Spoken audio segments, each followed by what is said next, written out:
On Saturday, Hamas, the Palestinian terrorist organization, launched a shocking and devastating attack on Israel, killing at least 650 people so far and kidnapping dozens. This is a game changer in their ongoing conflict with Israel. Israel has faced terrorism for a long time, but this attack is really significant. It's as significant as the surprise attack that Israel has experienced during the Yom Kippur War in 1973. There are three important things to point out here. First of all, Hamas is not acting alone. They are part of Iran's so-called axis of resistance. And they're basically Iran's tool for spreading its hegemony across the Middle East. Second of all, Iran is actively and extensively involved in planning Hamas' surprise terror attack. To give you an idea, there is a close coordination between the Islamic Revolutionary Guards, the IRGC, Hezbollah, and Hamas. Just last month, there were meetings in Lebanon between Hamas, the IRGC commanders, and Hezbollah. So that gives us some hints about how this big attack on Israel was put together. There are also signs that Hezbollah knew what was coming. They warned UN peacekeepers to stay in their bases. So it's pretty clear they had heads up from Iran. The timing of the terror attacks is also interesting. Just 4 days before the attack, the Islamic Republic's Supreme Leader, Ayatollah Khamenei, made a social media post talking about the end of the State of Israel.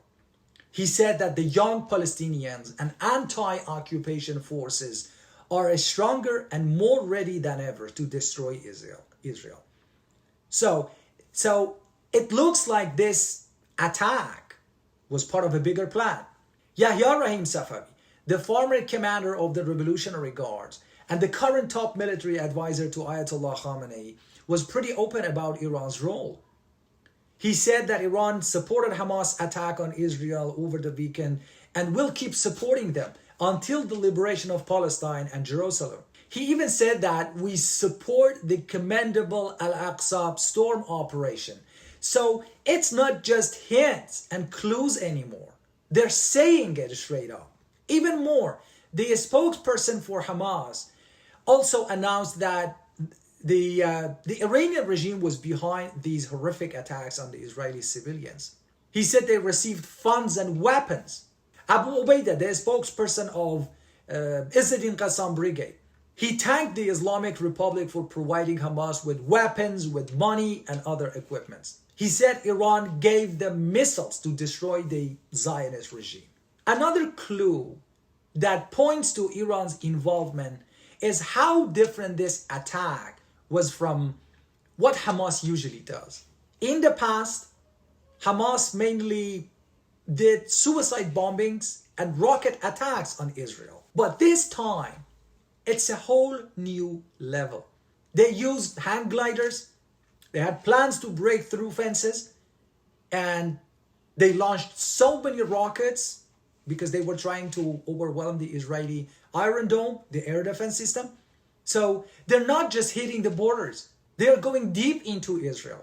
This isn't just a small step up, it's a huge leap. And it's hard to believe that this happened without some serious strategic planning from the Islamic Republic. The third point to consider is why Iran would tell Hamas to kick off this conflict with Israel in the first place. Well, I think it's somehow connected to the potential deal between Israel and Saudi Arabia. That gives us another reason to believe that Iran is deeply involved, because the Iranians see the potential normalization between Israel and Saudi Arabia as a threat. The Iranian government sees any kind of normalization between Israel and Saudi Arabia as a game changer. That's not in their favor.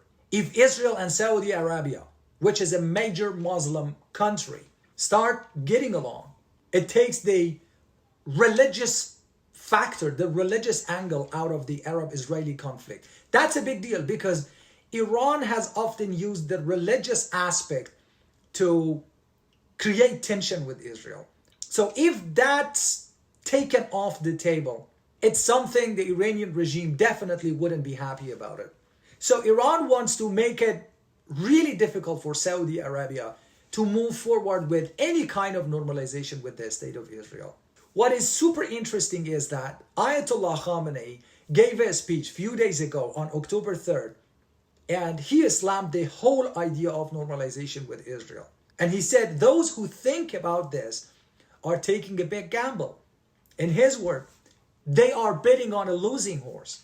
So it's pretty clear that Iran is doing everything they can to throw a wrench in any Israeli-Saudi Arabia normalization deal.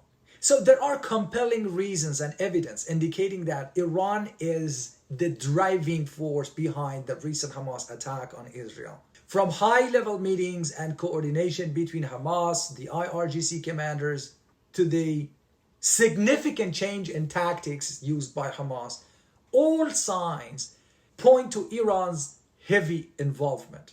Even the public statements from the Islamic Republic leaders and the acknowledgement from Hamas leaders support this view. Ignoring these facts doesn't change the reality that Iran is the puppet master behind the scenes.